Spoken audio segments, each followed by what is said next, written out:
If thou shouldst mark iniquities, O Lord, who could stand? For thee there is forgiveness. Ruled by many passions, weakened by all the assaults of the evil one, my heart lies shamefully in the tomb of slothfulness, and it is crushed by lack of feeling as by a stone. O Saviour, who by the wood of thy life-giving cross hast brought to life all in hell, awaken me and give me life, that in fear I may glorify thy divinity.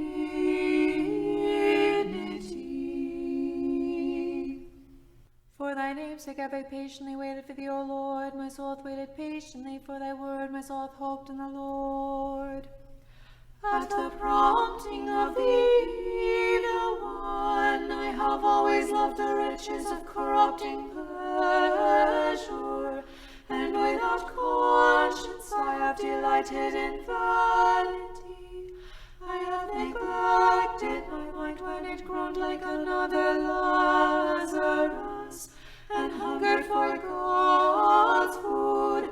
O Word, deliver me in thy tender mercy from the flames to come, that I may glorify thy love for mankind. From the morning watch until night, from the morning watch did Israel hope in the Lord.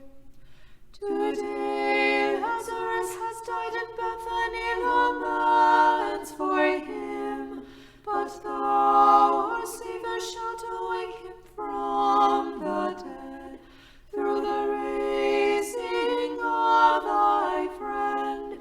Thou hast given us in advance an assurance of thine own dread resurrection, of hell's death and Adam's restoration to life, and we therefore sing thy praises. The first prokimenon is in the fourth tone. The fear of the Lord is the beginning of wisdom. The fear of the Lord is the beginning of wisdom.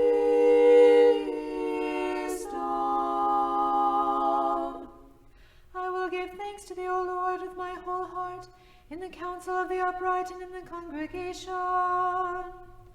The fear of the Lord is the beginning of wisdom.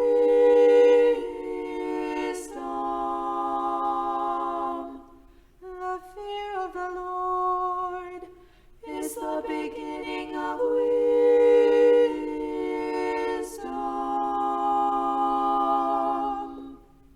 The reading is from the book of Genesis. Then the Lord said to Jacob, Return to your father's land and to your family, and I will be with you. So Jacob sent and called Rachel and Leah to the field where the flocks were, and said to them, I see your father's countenance, that it is not favorable toward me as before, but the God of my father has been with me. Now you know that with all my might I served your father, yet your father deceived me and changed my wages 10 times with respect to the male lambs, but God did not allow him to harm me. If he said thus, The speckled shall be your wages, then all the flocks bore speckled. But if he said thus, The white shall be your wages, then all the sheep bore white. So God has taken away all your father's cattle and given them to me. Now it came to pass, when the flocks conceived, I lifted my eyes and saw in a dream, and behold, the male goats and the rams that were speckled, spotted, and ash-colored speckled were mating with the sheep and the goats. Then the angel of God spoke to me in a dream, saying, Jacob. Thus I said, Here I am. So he said, Lift your eyes now and see, all the male goats and the rams mating with the sheep and the goats are speckled, spotted, and ash-colored speckled. For I have seen everything Laban is doing to you. I am the God who appeared to you at Bethel, where you anointed the pillar and made a vow to me. Now then arise, get out of this land, and return to the land of your nativity, and I will be with you. Then Rachel and Leah answered and said to him, Is there still any portion or inheritance for us in our father's house? Are we not considered strangers by him? For he sold us and also completely consumed our money. For all the riches and glory God has taken from our father are really ours and our children's. Now then, whatever God has said to you, do it. The the second prokimenon is in the fourth tone. He is merciful, full of compassion, and righteous. He is merciful, full of compassion and righteous.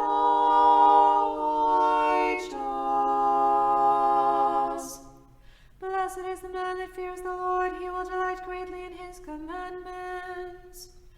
He is merciful, full of compassion and righteous.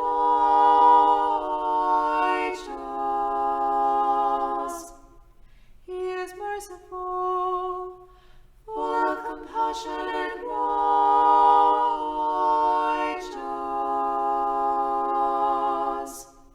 The readings from the book of Proverbs. To do righteous things and to speak the truth are more pleasing before God than the blood of sacrifices. A high-minded man is bold-hearted in his arrogance, and the lamp of the ungodly is sin. He who produces treasures with a lying tongue pursues worthless things upon the snares of death.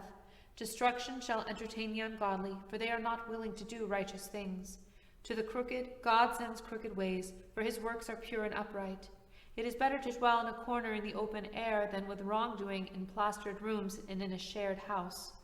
The soul of the ungodly will not be shown mercy by anyone among men. When the intemperate man is punished, the simple man becomes more astute, and a wise man of understanding shall receive knowledge. A righteous man understands the hearts of the ungodly, and he despises the ungodly in their evils. He who closes his ears that he might not listen to the weak, he will also call upon someone, and there will be no one listening. A secret gift calms anger, but he who refrains from giving gifts stirs up strong anger. It is the joy of the righteous to do judgment, but a holy man is unclean before evildoers. A man who wanders from the way of righteousness shall rest in an assembly of giants. A man in need loves merriment, loving wine and oil as wealth. A lawless man is the outcast of a righteous man. It is better to live in a desert than with a contentious, talkative, and quick-tempered woman. A treasury of desire will rest upon the mouth of a wise man, but man without discernment shall swallow it. The way of righteousness and mercy shall find life and glory. A wise man assaults fortified cities and pulls down the stronghold, the ungodly trust. Thou wast clothed, O my soul, in the divinely woven purple of self-mastery, and in the fine linen of incorruption. But thou hast insulted thine own dignity. Thou hast made sin thy wealth and thy delight, and looked with scorn upon thy fellow man, like the rich man who despised Lazarus in his poverty, lest thou share in the rich man's punishment. Become poor in spirit and cry to the Lord, who for thy sake became poor. Before thy crucifixion thou hast worn the purple of mockery, and for my sake wast nailed naked to the cross. Deliver me from eternal shame, O Christ, and clothe me in the raiment of thy kingdom. Unto thee have I lifted up mine eyes, unto thee that dwellest in heaven. Behold, as the eyes of servants look into the hands of their masters, as the eyes of the handmaid look into the hands of her mistress, so do our eyes look unto the Lord our God until he take pity on us. Thou wast clothed, O my soul, in the divinely woven purple of self-mastery, and in the fine linen of incorruption. But thou hast insulted thine own dignity. Thou hast made sin thy wealth and thy delight, and looked with scorn upon thy fellow man, like the rich man who despised Lazarus in his poverty, lest thou share in the rich man's punishment. Become poor in spirit and cry to the Lord, who for thy sake became poor. Before thy crucifixion thou hast worn the purple of mockery, and for my sake wast nailed naked to the cross. Deliver me from eternal shame, O Christ, and clothe me in the